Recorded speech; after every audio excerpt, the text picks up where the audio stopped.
અંકલેશ્વર તાલુકાના સેંગપુર ગામે આંગણવાડી કેન્દ્રનું મકાન છેલ્લા 3 વર્ષથી જર્જરિત હાલતમાં થઈ જતા આંગણવાડી કેન્દ્રને સંચાલિકાના ઘરમાં ચલાવવાની ફરજ પડી રહી છે। અંકલેશ્વર તાલુકાના સેંગપુર ગામમાં છેલ્લા 3 વર્ષથી આંગણવાડી કેન્દ્ર જર્જરિત હાલતમાં હોવાથી બાળકોના શિક્ષણ અને પોષણની કામગીરી ગંભીર રીતે પ્રભાવિત થઈ રહી છે। કાયમી મકાન ન હોવાથી આંગણવાડી કેન્દ્ર ક્યારેક મંદિરમાં, ક્યારેક પૂજારીના ઘરે, ક્યારેક રોડ પર તો ક્યારેક અન્યના ઘરે ચલાવવું પડે છે। હાલમાં આંગણવાડી કાર્યકર પોતાના જ ઘરે કેન્દ્રનું સંચાલન કરી રહ્યા છે।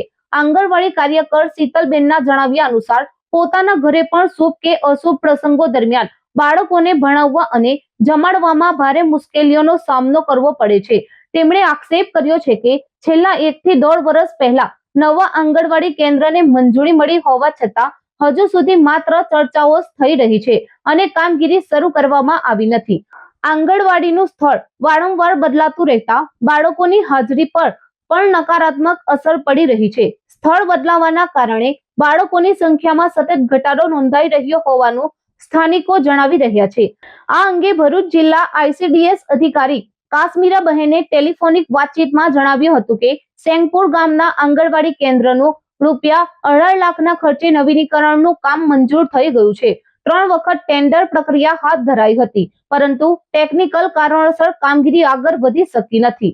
રાજ્ય સરકારમાંથી લીલી ઝંડી મળતા કામગીરી વહેલી તકે શરૂ કરવામાં આવશે। હું ગામ સેંગપુર આંગણવાડી કાર્યકર તરીકે ફરજ બજાવું છું અને મારી આંગણવાડી સેંગપુર 1 માં બોલાય છે અને સેંગપુર 1 આંગણવાડી લગભગ 3 વર્ષથી જર્જરિતમાં છે। હવે આંગણવાડી જર્જરિત છે અને મેં કેટલી બધી જગ્યાએ રજૂઆત કરી પણ એનું કોઈ નિરાકરણ આવતું નથી।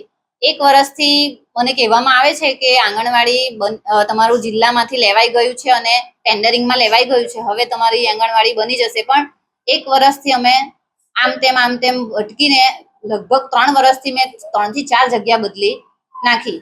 મંદિરના હોલમાં ચલાવી, એના મંદિરના હોલમાંથી પૂજારીના હોલમાં, બધી જગ્યાએ અલગ અલગ જગ્યાએ ચલાવી અને મારા પોતાના ખુદના ઘરમાં હું આંગણવાડી ચલાવું છું।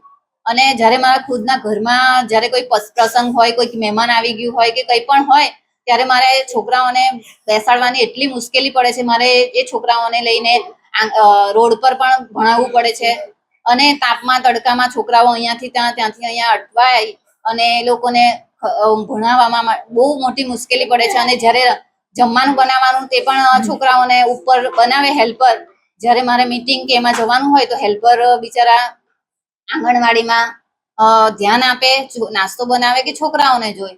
અરે એટલી બધી મુશ્કેલી છે। તંત્રને મારે ખાલી એટલું જ જણાવવું છે કે જે આ આંગણવાડીના નાના ભૂલકાઓનું કામ વહેલામાં વહેલી તકે મને પૂરું કરી આપે અને મને આંગણવાડી જલ્દીમાં જલ્દી બનાવી આપે, બસ એટલી જ મારી આશા છે। હું સેંગપુર ગામમાંથી, મારું નામ આરતી છે અને અમે રોહિતવાસમાંથી આવ્યા છીએ। મારો બાળક હજુ વર્ષ દિવસથી સ્ટાર્ટિંગ થયો છે, પણ તે વર્ષ દિવસથી એ લોકોની આંગણવાડી બને નહીં ત્યાં સુધીમાં તો 3-4 જગ્યા બદલાઈ ગયેલી છે। એના કારણે મારે બી એની હાથે જ બેસવું પડે અને એ લોકો રોડ પર બારવાડી હોય તો એ લોકોને અંદર ઘૂંડી બી મૂકે, પણ એમ મેડમ હોય નહીં હોય એના લીધે મારે બી એની હાથે બેસવું પડે છે અને બાલવાડી હોય તો એને અંદર બેસાડે, એના કારણે અમને બહુ જ મુશ્કેલ પડે છે। અને મીટિંગમાં જાય ત્યારે એમને મધ્યાહન ભોજનવાળા મેડમ ઉપર રાંધે છે અને છોકરાઓને કોણ સાચવે, એના કારણે અમારે સાચવવું પડે છે છોકરાઓને। અને મેડમ મીટિંગમાં ગયેલા હોય ને કંઈ બંને મેડમ નહીં હોય ત્યારે બી છોકરાઓને ભણવાનું મુશ્કેલ પડે છે।